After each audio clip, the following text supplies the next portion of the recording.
going back to school in the next couple of months look like? Even with more positive cases, President Trump is pushing for schools to reopen in August. In a tweet this morning, he threatened that he, quote, may cut off funding to schools that do not reopen. The president also tweeted that he disagrees with his own CDC's suggestion for reopening schools, calling them very tough, expensive, and impractical. But the CDC's director says that is not true. It's guidance.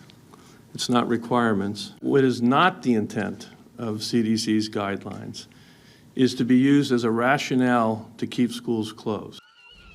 Even though the first day of school for many is not for several more weeks, some districts are giving an inside look at what the fall might look like using summer school as an example. KCTV5's Abigail James joins us live now with more on what she has found out today. Abigail, what can you tell us about what some local schools are doing right now to try to prepare?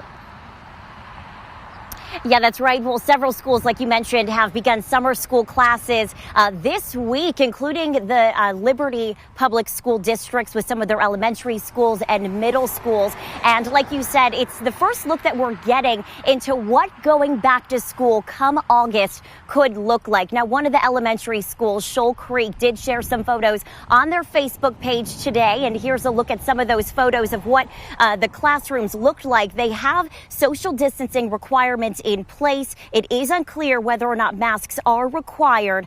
Parents are also encouraged to pre-order their child's lunch from the cafeteria, as students will now be eating in their classroom. Now, I've learned today that many districts will be putting out more information next week that'll include specific plans for the start of the school year. We've already heard Blue Springs will be offering both a face-to-face option as well as a virtual option for students. We've also learned from from an education support agency called the Cooperating School Districts of Greater Kansas City that face-to-face option as well as virtual options could also be the case for Kansas City area schools. Again, we'll be learning more information on that hopefully next week. Now, we spoke to a Park Hills South freshman today who says he's excited about the idea of going back.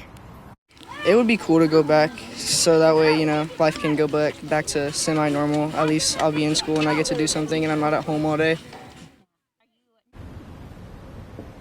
Now, other schools, including North Kansas City, has also started back this week with summer classes. More in their efforts, along with parents' reactions and their concerns to going back to school, all coming up at 5.